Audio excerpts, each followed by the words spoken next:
কোনো রকম কেমিক্যাল বা জিলেটিন ছাড়া এইভাবে বাড়িতেই পাকা আমের জেলি বানিয়ে সারা বছর সংরক্ষণ করে রাখতে পারেন। আর এইভাবে ব্রেডের ওপরে অল্প করে জেলি ছড়িয়ে খেতে ভীষণ ভালো লাগে। আপনারাও বাড়িতে বানিয়ে দেখতে পারেন।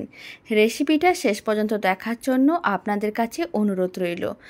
আশা করি আপনাদের খুবই ভালো লাগবে আর খুব সহজে 2-3টি উপকরণ দিয়ে বাড়িতে নিজেরাই বানিয়ে নিতে পারবেন। তো চলুন বানানো শুরু করা যাক। প্রথমে আমি এখানে 2টো পাকা আম নিয়েছি। আমি যে পরিমাণের জেলিটা রেডি করছি সেখানে কিন্তু 2টো আমের প্রয়োজন। আর আপনারা যে কোনো ধরনের পাকা আম নিতে পারেন। এখানে আমি হিমসাগর নিয়েছি। এইভাবে পাকা আমের খোসাটা বাদ দিয়ে পুরো আমটাই নিয়ে নিতে হবে।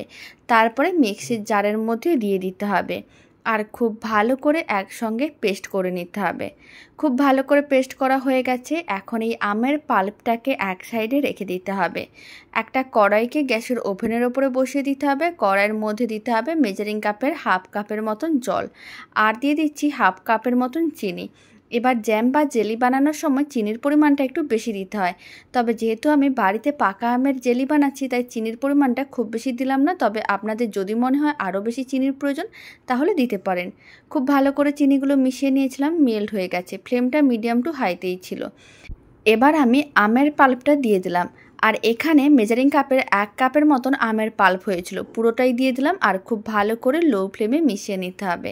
খুব ভালো করে মিশিয়ে নেওয়ার পরে ফ্লেমটা মিডিয়াম টু হাইতে করে এইভাবে 7 থেকে 8 মিনিট বা 10 মিনিটের মতন রান্না করে নিতে হবে, যতক্ষণ না কালারটা চেঞ্জ হচ্ছে আর মিশ্রণটা একটু ঘন আর চিটচিটে হচ্ছে, ঠিক ততক্ষণই রান্না করতে হবে। আর মাঝে মাঝে এইভাবে একটু নাড়াচাড়া করে রাখতে হবে যাতে মিশ্রণটা কড়াইয়ের নিচে আটকে না যায়। এখন আমি আপনাদের প্রায় 7-8 মিনিট পরেই দেখাচ্ছি।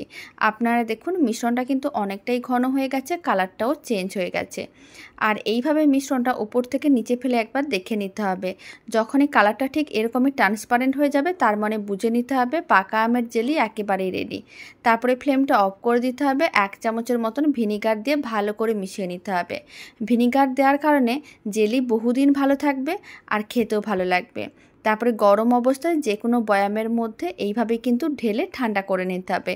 রুম টেম্পারেচারে ঠান্ডা করে তারপরে আপনার নর্মালেও রাখতে পারেন, আর না হলে ফ্রিজে রেখে সারা বছর সংরক্ষণ করে রাখতে পারেন। দারুণ স্বাদের পাকা আমের জেলি একেবারেই রেডি। বাড়িতে আপনারাও বানিয়ে দেখতে পারেন, খুব সহজে বানিয়ে নিতে পারবেন আর খেতেও ভীষণ ভালো হবে। বাড়িতে বানালে কমেন্ট বক্সে জানাতে একেবারেই ভুলবেন না খেয়ে আপনাদের কেমন লাগলো। আর এই পাকা আমের জেলির রেসিপিটা শেষ পর্যন্ত দেখার জন্য আপনাদের অসংখ্য ধন্যবাদ।